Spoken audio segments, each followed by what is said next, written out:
नमस्कार मित्रांनो, तुमचं बेस्ट केमिस्ट्री यूट्यूब चॅनेलवर खूप खूप स्वागत आहे.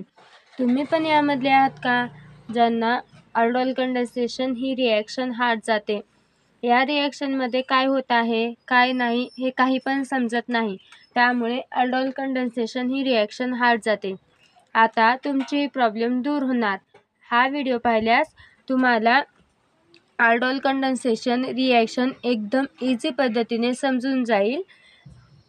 चला तर आता आपण इथं पाहूया अल्डोल कंडेन्सेशन. पण ही रिॲक्शन पाहण्याच्या अगोदर मी सांगते, अगोदर एक अगोदरच्या लेक्चरमध्ये आपण एक अल्डोल कंडेन्सेशन रिॲक्शन पाहिली. त्यामध्ये आपण काय केले होतं, आपण सांगताना सांगितले होते की तुम्ही 2 कार्बोनिल कंपाऊंड घ्या, कोणतेही पण. तुम्ही अल्डिहाइड घेऊ शकता किंवा तुम्ही 2 कीटोन घेऊ शकता आणि त्यामध्ये कंडेन्सेशन घडवून आणू शकता. याच्या अगोदरच्या व्हिडिओमध्ये आपण अल्डिहाइडमध्ये 2 सिमिलर अल्डिहाइडमध्ये कंडेन्सेशन घडवून आणले होतं आणि आपल्याला एक प्रोडक्ट मिळाला होता. आता या व्हिडिओमध्ये आपण काय करणार आहोत, 2 कीटोनमध्ये कंडेन्सेशन घडवून आणणार आहोत आणि आपल्याला कोणता प्रोडक्ट मिळतो आपण ते पाहणार आहोत. चला तर स्टार्ट करूया. अगोदर तुम्हाला अल्डिहाइड 2 सिमिलर अल्डिहाइड घेतल्यास तुम्हाला कोणता प्रोडक्ट मिळाला ते पण तुम्हाला इथं सांगते आणि हे 2 कीटोनचे मॉलिक्यूल घेतल्यास तुम्हाला कोणता प्रोडक्ट मिळणार आहे ते पण आपण पाहूया. आणि त्यासाठी अगोदर आपण काय करूया, जे अल्डोल कंडेन्सेशनमध्ये आपण अगोदरच्या 2 सिमिलर अल्डिहाइड घेतले होते त्यामध्ये आपल्याला प्रोडक्ट कोणता मिळाला होता अगोदर आपण ते पाहूया. चला तर अगोदर पाहूया ते, नंतर हे पाहूया. मग यामध्ये अगोदर ते सांगते की तुम्हाला कोणता प्रोडक्ट मिळाला होता आणि कोणता नाही ते. मग यामध्ये काय केलं, अगोदरच्या ह्याच्यामध्ये अल्डोल कंडेन्सेशनच्या ह्याच्यामध्ये आपण तिथं काय केले होते, 2 सिमिलर मॉलिक्यूल घेतले होते. कुठले? अल्डिहाइडचे. आणि ते कसे अल्डिहाइड घ्यायचे की अल्फा हायड्रोजन तुमचा काय पाहिजे इथं प्रेझेंट पाहिजे, असे 2 तुम्ही सिमिलर अल्डिहाइड घेतले होते आणि त्यांची रिॲक्शन डायल्यूट NaOच्या प्रेझेन्समध्ये करून तुम्हाला प्रोडक्ट काय मिळाला होता, बीटा हायड्रॉक्सी अल्डिहाइड. याचं नाव काय आहे, बीटा हायड्रॉक्सी अल्डिहाइड.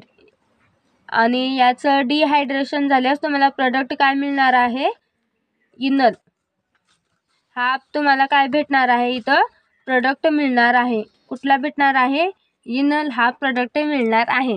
हे कधी आहे, 2 तुम्ही सिमिलर अल्डिहाइडचे मॉलिक्यूल घेतल्यास.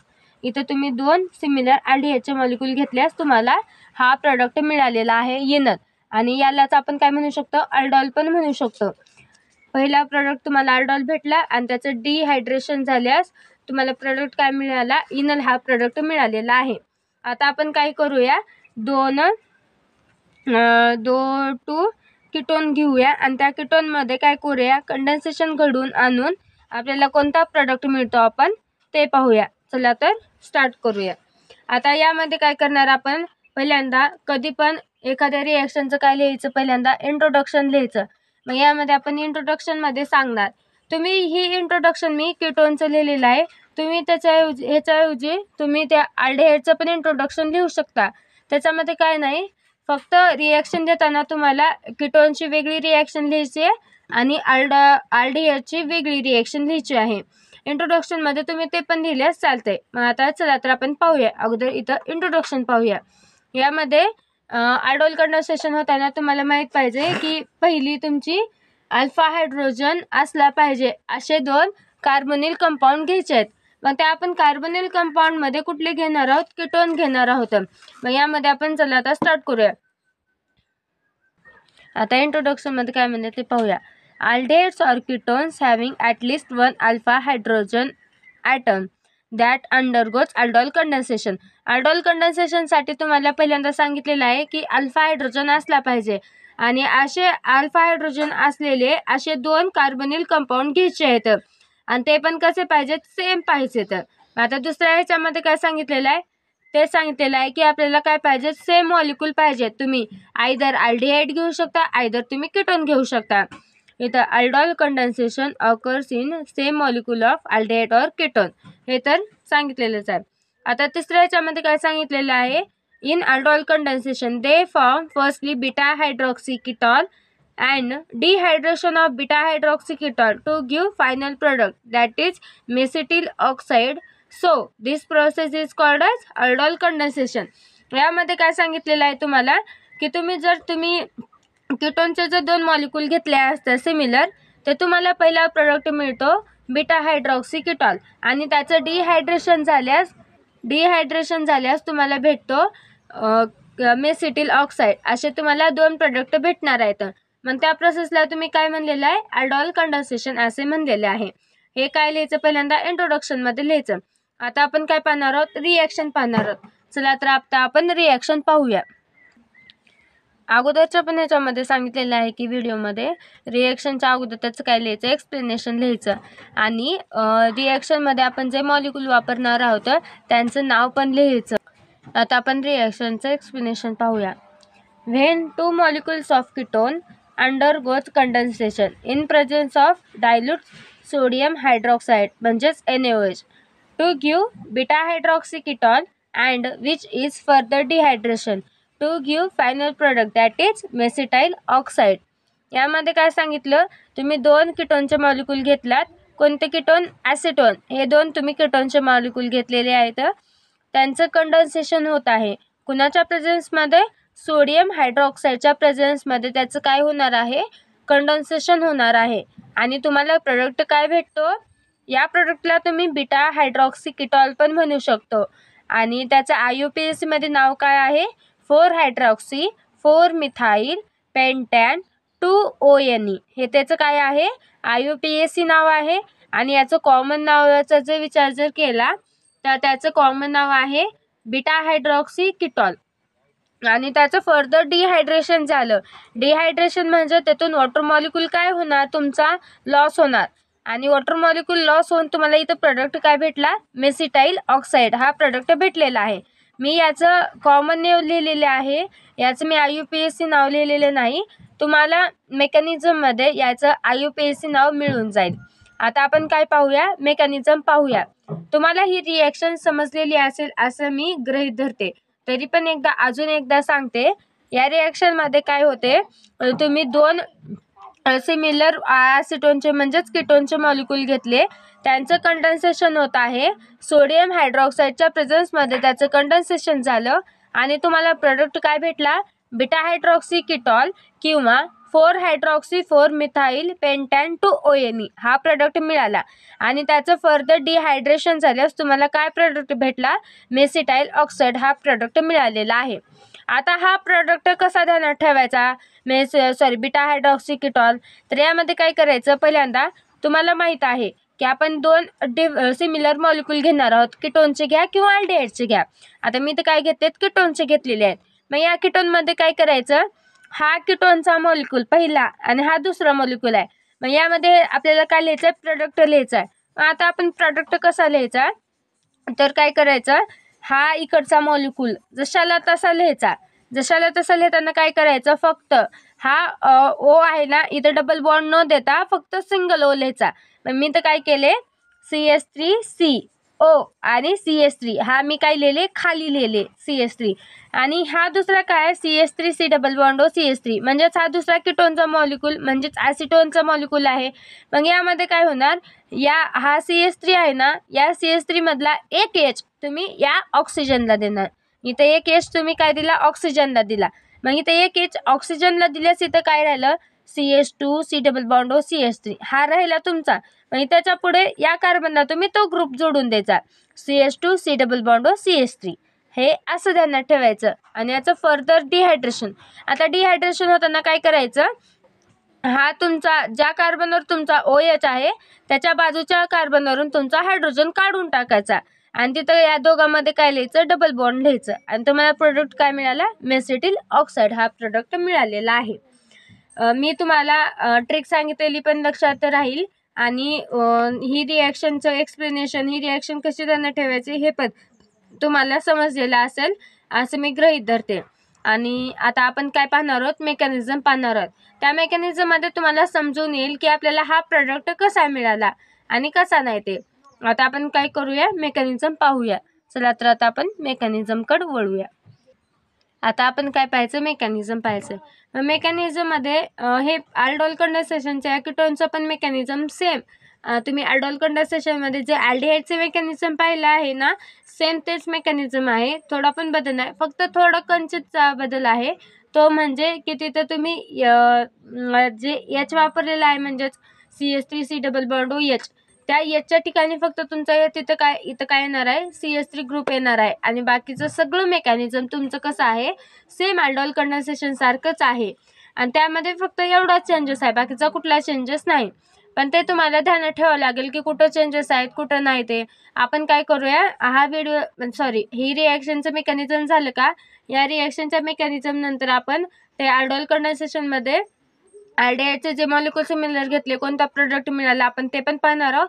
आणि इथे कीटोनचे मॉलिक्युल घेतल्यास काय काय चेंजेस झाले आपण ते पण पाहणार आहोत. मग त्या अगोदर पहिल्यांदा आपण काय पाहूया, इथं या कीटोनचं मेकॅनिझम पाहूया. चला तर स्टार्ट करूया. मग यामध्ये काय केलं, मेकॅनिझममध्ये आपण सांगितलं पहिल्यांदा की मेकॅनिझम किती स्टेपमध्ये कंप्लीट होत आहे. आपलं हे मेकॅनिझम 5 स्टेपमध्ये कंप्लीट होत आहे. मग आता आपली पहिली स्टेप काय राहणार, मी तुम्हाला अगोदरच्या पण व्हिडिओमध्ये सांगितलेलं आहे की तुमचं जे कंडेन्सेशन होणार आहे तर त्या कंडेन्सेशनमध्ये तुमची पहिली स्टेप काय राहणार, फॉर्मेशन ऑफ न्यूक्लिओफाईल. आणि तो न्यूक्लिओफाईल कुठून तयार करायचा आहे तुम्हाला, जे तुम्ही ॲरोवर कंडिशन वापरलेली आहे. कोणती आपण कंडिशन वापरली, तर डायल्यूट NaOH ही कंडिशन वापरलेली आहे. मग आपल्याला त्याच कंडिशनपासून आपल्याला काय करायचं आहे, आपला न्यूक्लिओफाईल तयार करायचा आहे. मग इथं आपण काय घेतलं, ते ॲरोवरची वापरलेली कंडिशन घेतली, NaOH घेतलं, त्याचं काय केलं, डिसोसिएशन झालं आणि आपल्याला काय प्रोडक्ट मिळाला, Na+ आणि OH- असे 2 प्रोडक्ट मिळालेले आहेत. मग या 2 प्रोडक्टपैकी आपण या OH- न्यूक्लिओफाईल का म्हणायचं, तर आपल्याला माहीत आहे न्यूक्लिओफाईलच्या प्रॉपर्टी. पहिलं, ते न्यूक्लिओफाईल कसा राहतात, निगेटिव्ह चार्जेस स्पेसिस राहते आणि त्याच्याकडे इलेक्ट्रॉन कसे राहतात, जास्त राहतात.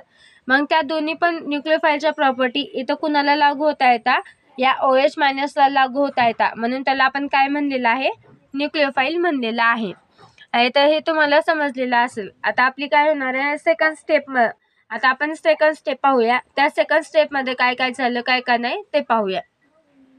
ही काय आहे, सेकंड स्टेप चालू आहे. या सेकंड स्टेपमध्ये काय होणार, जो आपला न्यूक्लिओफाईल आहे ना, तो न्यूक्लिओफाईल एका अल्फा हायड्रोजन अटॅक करणार आहे. ॲसिटोनच्या एका अल्फा हायड्रोजनवर न्यूक्लिओफाईलचा अटॅक होणार आहे. आता न्यूक्लिओफाईल कुणावर अटॅक करणार, अल्फा हायड्रोजनवर. कुणाच्या, ॲसिटोनच्या अल्फा हायड्रोजनवर त्याचा अटॅक होणार आहे. मग त्यासाठी आपण रिॲक्शनमध्ये वापरले होते 2 ॲसिटोनचे मॉलिक्यूल, त्यापैकी एका ॲसिटोनच्या अल्फा हायड्रोजनवर न्यूक्लिओफाईलचा अटॅक होणार आहे. मग इथं आपण त्यासाठी काय घेतलं, ॲसिटोनचा मॉलिक्यूल घेतला आणि एक न्यूक्लिओफाईल घेतलेला आहे. आता या न्यूक्लिओफाईल अटॅक कुणावर करणार आहे, अल्फा हायड्रोजनवर. आता याने अल्फा हायड्रोजनवर अटॅक केला. मग अटॅक केल्यास न्यूक्लिओफाईलकडे इलेक्ट्रॉन कसे आहेत, जास्त आहेत. मग त्याच्याकडे इलेक्ट्रॉन जास्त असल्यामुळे तो काय करणार, आपले इलेक्ट्रॉन या हायड्रोजनला देणार आणि या दोघांमध्ये बॉन्ड प्रिपेअर होणार. आता इथं बॉन्ड प्रिपेअर होत असताना इथं हायड्रोजन कसं झालं आहे, तुमचा अनस्टेबल, अस्थिर झालेला आहे. का, तर आपल्याला माहीत आहे की हायड्रोजनच्या व्हॅलेन्सीमध्ये 1 प्रोटॉन आणि 1 इलेक्ट्रॉन राहतो. इथं काय झालेलं आहे, या न्यूक्लिओफाईलने याला इलेक्ट्रॉन दिल्यामुळे त्याच्याकडे 1 प्रोटॉन आणि 2 इलेक्ट्रॉन आलेले आहेत. मग इथं काय, हायड्रोजन कसा झाला तुमचा, अनस्टेबल, अस्थिर झालेला आहे. आता हायड्रोजन काय करणार, मला स्टेबल व्हायचं आहे. आता मी स्टेबल कसा होऊ, आता याच्या मनात हा विचार चालू असणार.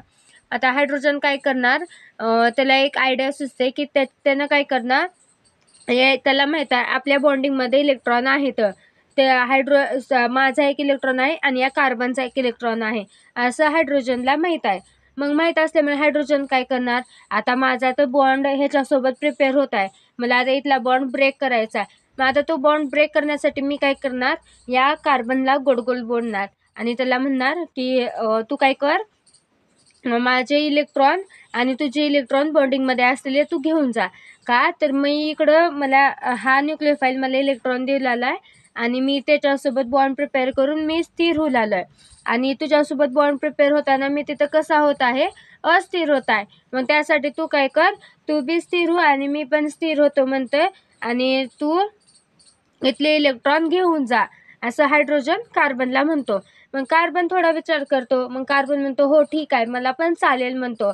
मग कार्बन काय करणार, आपले हे इलेक्ट्रॉन बॉन्डिंगमध्ये असलेले इलेक्ट्रॉन हायड्रोजनचे आणि त्याचे स्वतःकडे ओढून घेणार आणि स्वतःकडे ओढून घेतल्यास आणि स्वतःकडे ओढून घेतला मग इलेक्ट्रॉन त्याच्याकडे आल्यामुळे काय फॉर्मेशन झाले तर कार्बॅनायन फॉर्मेशन झालं आणि या दोघांमध्ये काय तयार झालं, तुमचा बॉन्ड प्रिपेअर झालेला आहे.